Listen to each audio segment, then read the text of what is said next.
Sourdough. Your sourdough starter might be older than your grandmother. Not metaphorically. Literally. Some families have been feeding the same bubbling jar of wild yeast for over 150 years, passing it down like an heirloom that you can eat.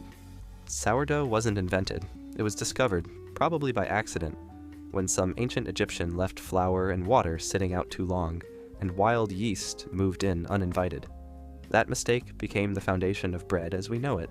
Gold Rush miners carried sourdough starters across America the way people today carry phone chargers, desperately and unwilling to share. San Francisco locked in its own strain of wild yeast, so distinct that real San Francisco sourdough cannot be replicated anywhere else on Earth. The bacteria in the air there are different. The bread proves it. That tangy, chewy, holy loaf isn't just bread.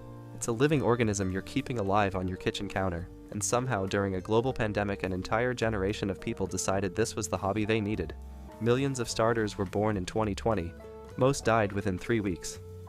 Matzo. Now, meet the bread with a legal deadline. Matzo must be made in under 18 minutes, start to finish, or it becomes religiously invalid according to Jewish law. Not undercooked, not stale. Religiously invalid. The clock starts the moment water touches flour because any longer a natural fermentation begins, which is exactly what Passover dietary law forbids. This isn't a preference.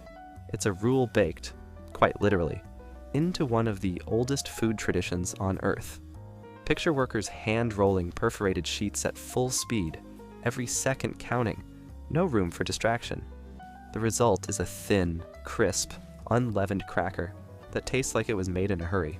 Because it was. It commemorates the Exodus when the Jewish people fled Egypt so fast the bread didn't have time to rise. Matzo ball soup, Passover tables, Jewish delis worldwide, all of it traces back to one very stressful 18-minute window. Naan. While matzo races the clock, naan races physics. Traditional naan requires a tandoor oven, a cylindrical clay vessel that reaches 900 degrees Fahrenheit. For reference, your home oven maxes out around 500.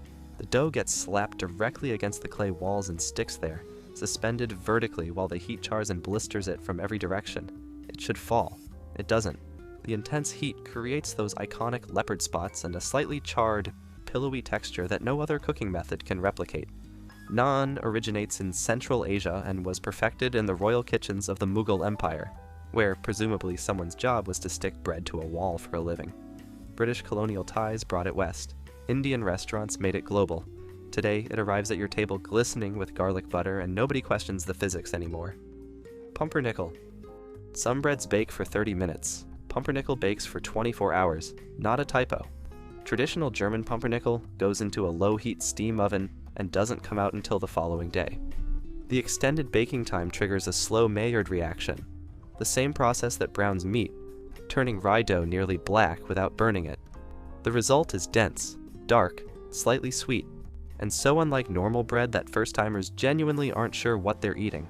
It originated in Westphalia, Germany as peasant food, a way to squeeze maximum nutrition out of coarse rye grain when wheat was scarce. German immigrants carried the method across the world. Today it sits in deli counters and health food stores marketed as artisanal and premium. The peasants who invented it would find that very funny. Pita. Pita's secret is a controlled explosion. When pita dough hits a very hot oven and the temperature has to be exactly right, the water inside vaporizes almost instantly. Steam pressure builds so fast that it splits the dough into 2 layers, inflating it like a balloon. Too cold and nothing happens. Too hot and it burns before it puffs. The window is narrow. Get it right and you have a perfect hollow pocket, engineered by physics, ready for falafel, hummus, or whatever you're working with. Archaeological evidence places pita in ancient Middle Eastern civilizations, making it one of the oldest breads still eaten in its original form today. Mediterranean trade routes carried it across regions. It's now the quiet workhorse of every Mediterranean restaurant, simple, ancient, and geometrically perfect. Injera. Injera is the only bread on this list that is also a plate. Ethiopian injera is a large, spongy flatbread made from teff, a grain that grows only at high altitude in specific regions of Ethiopia. The batter ferments for several days, creating a distinctive, sour flavor and a surface covered in tiny bubbles that make it ideal for scooping. Meals are served directly on top of it, You eat the food with it, then you eat it. No dishes. The entire concept of a plate becomes optional. Teff is naturally gluten-free, making injera one of the few ancient breads that modern dietary trends have accidentally rediscovered. Ethiopian diaspora communities carried the tradition globally, and Ethiopian restaurants now introduce it to diners who arrive expecting a menu and leave wondering why all bread isn't also a plate. Brioche. Brioche exists in an identity crisis. It contains so much butter and so many eggs that food scientists argue it technically qualifies as pastry, not bread. French bakers don't care, they make it anyway. Brioche developed in aristocratic French kitchens, where adding butter by the pound to bread dough was considered refinement rather than excess. Marie Antoinette's historical associations with luxury gave it a reputation that premium bakeries still exploit today. That golden, shiny crust comes from an egg wash applied before baking. The crumb underneath is rich, yellow, and pillowy in a way that regular bread simply cannot achieve. It costs more than most loaves. It makes the best French toast you'll ever eat, and it quietly judges every other bread from the top shelf of the bakery case. Tortilla. Tortilla doesn't bake. It doesn't ferment. It doesn't even use yeast. What it does use is an ancient chemical process called nixtamalization, developed by Mesoamerican civilizations including the Aztec and Maya thousands of years ago, that transforms raw corn into masa by treating it with an alkaline lime solution. This process unlocks nutrients that would otherwise be indigestible, making corn a complete food source rather than just a filler grain. Without nixtamalization, populations relying on corn developed severe nutritional deficiencies. With it, entire civilizations were fed. Spanish colonization spread the technique globally, and Mexican immigration turned the tortilla into one of the most consumed flatbreads on Earth. Every taco, every burrito, every street food vendor operating out of a folding cart, built on thousands-year-old chemistry. Chapati. Chapati inflates, not in an oven, not in a tandoor, directly on an open flame. A thin round of whole wheat dough hits a hot griddle first, then gets placed directly over fire. Within seconds, steam builds inside and the entire chapati puffs up into a round, hollow balloon. Then it deflates, leaving soft, lightly charred layers, perfect for scooping curry or wrapping anything. It's a daily staple across the Indian subcontinent, made fresh in millions of households every single morning. No yeast, no waiting, no special equipment, just dough, a flame, and about 90 seconds of patience. The technique is so efficient, so immediate, that it's barely changed in centuries. Why would it? When something works this well, you leave it alone. Focaccia. Focaccia started as survival food. Roman soldiers baked a version of it directly on hot stones as portable field rations, practical, filling, and easy to make in a military camp with limited resources.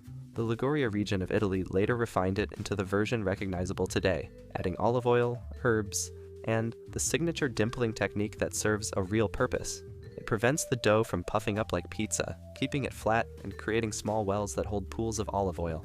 Those oil pools are not decorative. They are the point. Italian immigration carried focaccia globally. Artisan bakeries now charge $9 a slice for something Roman soldiers ate on the ground between battles. History is funny like that. Rye bread exists because wheat gave up.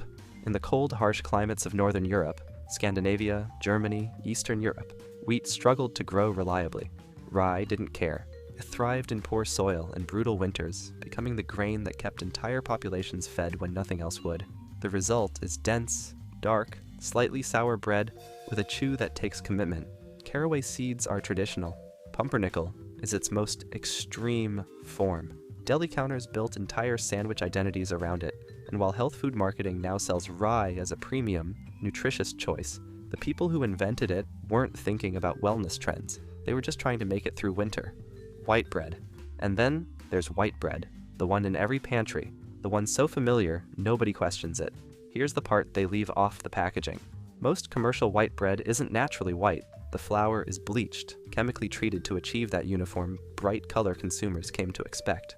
The grain itself traces back to ancient Egypt, where refined milling first separated white flour from bran and germ.